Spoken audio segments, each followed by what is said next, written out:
Welcome back to Bible Brick Tales. Today we're uncovering a hidden truth. How did some of the most incredible biblical events transform into holiday block parties and shopping sprees? We're talking about the retail stores, the huge sales, the hustle and bustle.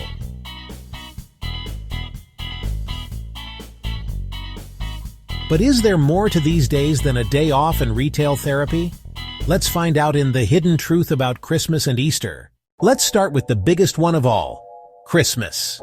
Most of us know Christmas as a time for Santa, awesome gifts, beautifully decorated trees, and maybe even some caroling. It's a festive season of goodwill and giving. But the origin, it's the celebration of the birth of Jesus Christ. The Gospel of Luke tells us the story of a pregnant Mary and her husband Joseph traveling to Bethlehem for a census. Because there was no room in the inn, Jesus was born in a stable, with the animals. Imagine that. The King of the universe born in a humble place, surrounded by cows and donkeys. The Bible mentions the shepherds, who were just out in the fields, minding their own sheep, when suddenly, boom! A host of angels appeared in a flash of light singing, "Glory to God in the highest." It must have been the most incredible light show they had ever seen. Then wise men, also called magi, traveled from the east, not knowing exactly where they were going, but following that special star, carrying valuable gifts, gold, frankincense, and myrrh. Now here's a fun fact. The Bible doesn't actually say how many wise men there were. We assume 3 because of the 3 gifts. They weren't a massive group. They were likely scholars and astronomers who understood the importance of the star. For the first few centuries, Christians didn't have a specific Christmas celebration. They were more focused on the resurrection. It wasn't until the 4th century, that's the years from 301 to 400 AD, that December 25th was widely adopted as the day to commemorate his birth. The early celebrations were quiet and reverent. Today, while many still go to churches and celebrate the spiritual side, the commercial side is massive. From November on, the stores are decked out, holiday music plays from tiny speakers, and ads for the perfect gift are everywhere. It's a huge economic engine. Next up, we have Easter. What comes to mind when you think of Easter? Probably beautifully decorated eggs, chocolate bunnies, maybe an egg hunt in a field of green grass, and new spring outfits. But the biblical story behind it is so profound. It's the centerpiece of Christianity, the resurrection of Jesus Christ.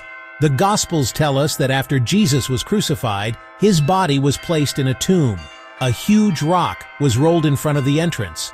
But on the 3rd day, Sunday morning, when some of the women went to the tomb to prepare Jesus' body, the rock was gone. An angel appeared, telling them, "He is not here, for he has risen." The resurrection is the ultimate "I told you so" moment. Jesus had predicted his death and resurrection, and on that day, he proved his victory over sin and death.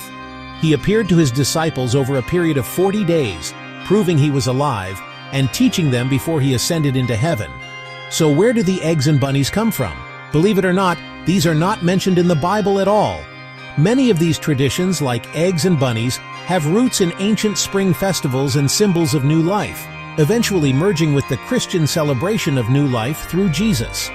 The commercial aspect has grown significantly, with candy baskets, decorations, and gift sets becoming a big part of the holiday. So what's the takeaway from all of this? It's not about saying that commercial holidays are bad. They bring joy, economic activity, and a chance for family to come together. But it's about remembering the origin and the profound meaning behind these celebrations.